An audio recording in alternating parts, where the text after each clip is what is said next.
안녕하세요. 정지행TV 정지행입니다.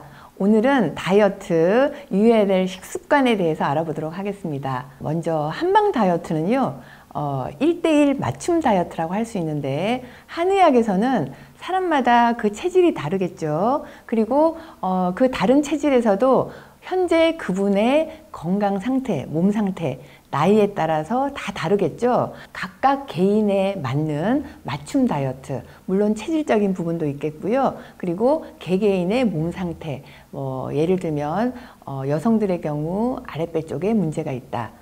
그 외에도 변비가 있다. 그리고 의외로 다이어트 하시려는 분 중에서 소화 쪽으로 문제가 있는 분들도 많이 있습니다. 밸런스가 깨져서 위로는 열이 오르는데 아래는 찬, 손발은 차면서 위로 열이 오르는, 특히 현대인들 같은 경우는요, 누구나 스트레스 안 받는 분 없으시죠? 스트레스 받으면 우리 몸에서 열은 다 위로 올라가게 돼 있어요. 그래서 우리가 그냥 속된 말로 뚜껑 열린다는 얘기까지 쓰죠. 그래서 위에 열이 펄펄 나는 그런 상태가 되게 되는데, 이런 여러 가지 몸 상태를 잘 밸런스를 맞춰서 몸을 좋게 해서 그 환자에 맞는 1:1 맞춤 다이어트를 해드리는 것이 바로 진정한 한방 다이어트라고 할 수 있습니다. 그러면 여러분들은 다이어트 할 때 어떻게 식습관을 하시나요? 다이어트 이러면 일단 정답은 적게 먹고 운동하는 거, 그 모르는 분 없으시죠?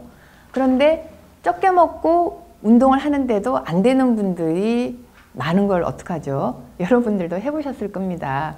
그리고 적게 먹고 운동하는 것 역시 꾸준히 하기는 쉽지가 않습니다. 단기간에 살은 빼고 싶은데 마음은 급한데 몸은 빨리 말을 안 듣는, 그게 바로 현실인데요. 그래서 주위에 고개를 돌려서 보면 유행하는 다이어트, 야, 뭐 먹으면 살 빠져? 뭐 먹으면 좋아? 이렇게 얘기를 하게 되는데, 저는 이 30년 넘게 다이어트에 대해서 제가 공부도 해왔고 환자들을 본 결과 딱 한마디로 다이어트는요, 지속 가능한 다이어트를 하셔야 됩니다. 일시적으로 식욕억제제를 먹는다든지, 일시적으로 식이를 많이 줄인다든지, 운동을 엄청 많이 한다든지, 이것은 일시적으로는 할 수 있지만 장기간 지속 가능하지는 않잖아요. 그렇기 때문에 본인이 다이어트를 하시려고 할 때는 내가 할 수 있는 지속 가능한, 이것을 항상 염두에 두고 하시는 것이 다이어트에 실패를 안 하게 되는 가장 중요한 포인트라고 말씀드릴 수 있습니다. 최근에 유행하는 다이어트 중에서 저탄고지 들어보셨나요? 저탄수화물, 고지방식이, 이게 언론에도 많이 회자가 되고, 아마 다이어트에 관심 있으신 분들은 한 번쯤 들어보셨을 그런 다이어트법인데요. 실제로 이 저탄고지에 대해서는 학문적인 논문도 이미 많이 나와 있고요.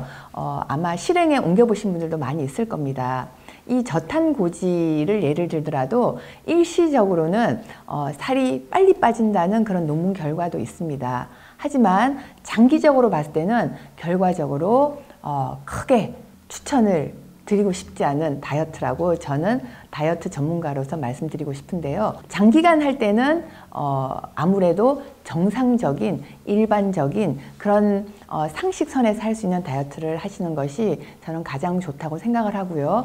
그 베이스, 기본에는 내 몸의 건강 상태를 정상적으로 만들어 놓는 것이 가장 우선이라고 할 수 있습니다. 아무리 적게 먹고 운동을 하더라도 내 몸의 신진대사나 내 몸 상태가 정상이 아닐 때는 그 결과가 좋을 수가 없는 거죠. 그래서 먼저 다이어트를 하시고자 할 때는 스스로 진단을 한번 해보세요. 내가 화장실은 잘 가는지, 그리고 평소에 몸이 잘 붓지는 않은지, 그리고 여성들의 경우 아랫배 하복부의 문제를 꼭 한번 체크해 보시는 게 좋습니다.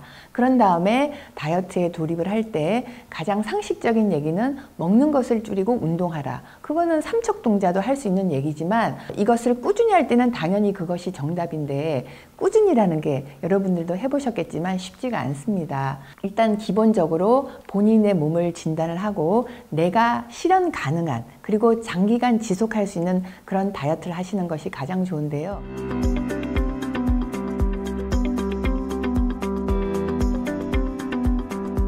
솔직히 제가 여자이고 제가 20대 때, 저도 아가씨 때 미용에 관심이 있고 날씬하고자 했고 예쁘고자 하는 거 여자들의 본능이 아닐까요? 그래서 저도 20대 대학생 때부터 좀 날씬해야지 이런 생각을 하면서 저도 시기도 제한까지는 아니더라도 줄여본 적도 있고 여러 가지 해본 적이 있는데요. 평균적인 보통의 여성이라면, 요즘들은 남성들도 그러시더라고요. 이 다이어트에 다들 관심이 있고 적정 체중을 유지하고 싶어 하시는데 특히 최근 작년부터 코로나 때문에 확진자가 아니라 화학진자 이런 분들이 주위에들도 많이 보이시는데, 그렇게 되지 않으려면 자기만의 방법, 자기만의 뭔가 노하우가 있어야 됩니다. 그 노하우는 큰 게 아니고요.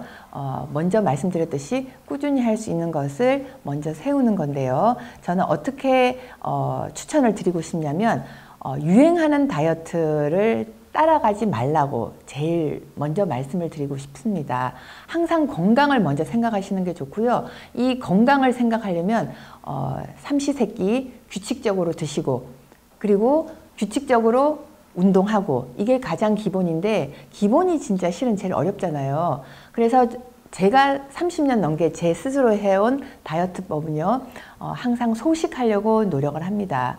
하지만 약속이 있거나 뭔가 맛있는 게 눈앞에 있을 때는 저도 엄청 먹게 되고 배 터지게 먹게 되는데, 그런 다음에는 저 같은 경우는 그 다음 한 끼 내지는 두 끼, 길게는 하루를 속을 좀 비운다는 생각으로 뱃속에서 꼬르륵 소리가 날 때까지 물은 드셔도 되지만 정상적인 식사를 배부르게 드시는 것을 피하면 평상시에 한 끼 정도는 잘 드시더라도 바로 비만이 되거나 그러진 않다고 제가 말씀드릴 수가 있고요. 그리고 또 중요한 것은 체중계 눈금이 아니라 그 체성분 중에서 근육량을 키워놓는 게 굉장히 중요합니다. 그래서 날씬하고 싶으신 분들은 무조건 운동을 하셔야 돼요.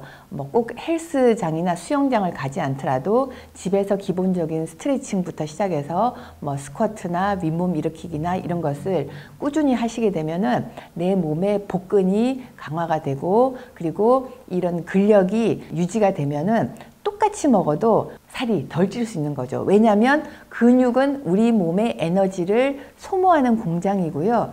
지방은 우리 몸의 에너지를 저장하는 창고라고 할 수 있습니다. 그래서 무조건 적게 먹으려고 하는 게 아니라 현명하게. 그 얘기는 야채나 이런 섬유소가 있는 이런 것은 배부르게 많이 드셔도 됩니다. 하지만 탄수화물이나 특히 지방 같은 고칼로리를 내는 이런 음식들은 조금 조절을 해서 드실 필요가 있고요. 특히 탄수화물 같은 경우 저탄고지에서 극도로 제한하기도 하는데, 이렇게 했을 경우에는 단기간에는 체중 감량이 빨리 올 수 있을지는 몰라도 장기적으로는 몸에 부담을 줄 수 있기 때문에 대한민국 건강한 성인들은요, 이 탄수화물 섭취를 적어도 한 50% 가까이는 해주는 게, 하루 필요 에너지 양에서 탄수화물로 50% 정도의 에너지를 충당할 수 있게 해주는 것이 우리 몸의 건강에도 좋습니다. 그래서 탄수화물을 무조건 못 먹게 하는 것이 아니라 탄수화물 양을 적절하게 조절을 하시고, 그리고 배를 골게 꼬르륵 소리 나게 하라는 뜻이 아니라 야채, 이런 섬유소가 많은 음식은 풍부하게 드셔주시고 물을 충분히 드셔주시면 포만감도 느끼면서 꼭 내가 음식을 줄인다, 굶는다 이런 생각하지 않고도 적정한 체중을 유지할 수 있기 때문에 하루 세 끼 규칙적으로 조금 소식한다는 생각으로 식사를 하시고, 그리고 거기다가 플러스 하나, 운동을 매일매일 꼭 하시도록 그런 습관을 가지시는 것이 앞으로 평생 할 수 있는 지속 가능한 그런 다이어트법이라고 저는 추천드리고 싶습니다.